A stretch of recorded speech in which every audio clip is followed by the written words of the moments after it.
Jesus did not claim to be God, then what was he on trial for? Okay, first, why was Jesus on trial before the Jewish authorities? The Gospel of Mark, which is the best of the four in terms of the historical accuracy, shows us that when Jesus began his preaching and healing, he already fell into disfavor with the Jews very quickly because he did not subscribe to their extremist interpretations of the law. They prescribed that nobody could heal on the Sabbath, and Jesus demonstrated before them that he could actually heal on the Sabbath. A man with a withered hand stood forward, and Jesus healed him. And according to Mark chapter 3, the scribes and Pharisees immediately took counsel with the Herodians to put Jesus to death. Why? Because he was healing on the Sabbath. Although he explained to them, look, the Sabbath is made for man, not man for the Sabbath. You could actually do good work on the Sabbath. But because they had this idea that anyone who even gathers sticks on the Sabbath, as prescribed in the book of Numbers, should be put to death, they wanted to put Jesus to death for violating the Sabbath rules. And then they put Jesus on trial. They brought false witnesses against him. This is the whole point. Jesus was not justly condemned in the Jewish court.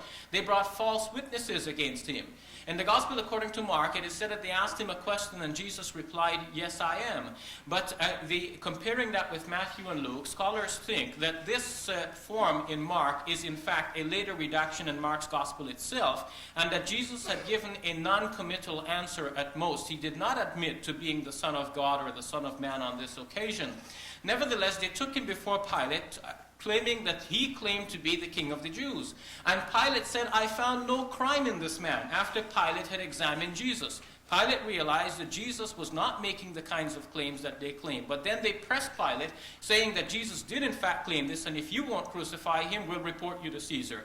And under this pressure, Pilate eventually relented according to these Gospels, and eventually agreed to have Jesus crucified. If you look at Robert Gundry's commentary on the Gospel of Mark, he has a lengthy discussion of the trial scene of Jesus. And what he points out is that in the Old Testament, God is portrayed as the destroyer of the temple. He's also portrayed as the builder of the temple, the accusations brought against Jesus.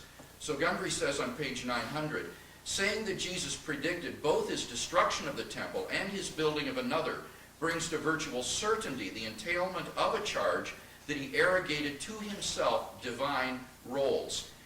He also shows why it is an authentic saying that Jesus claimed to be the Son of Man, coming on the clouds of heaven, seated at the right hand of the power, thereby making himself equal to God, as I explained in my opening speech. So Jesus is making claims that were blasphemous, and merely healing on the Sabbath wouldn't have led to his crucifixion as king of the Jews. That can only be explained by his making messianic pretensions, which were what got him into trouble with the Jewish authorities.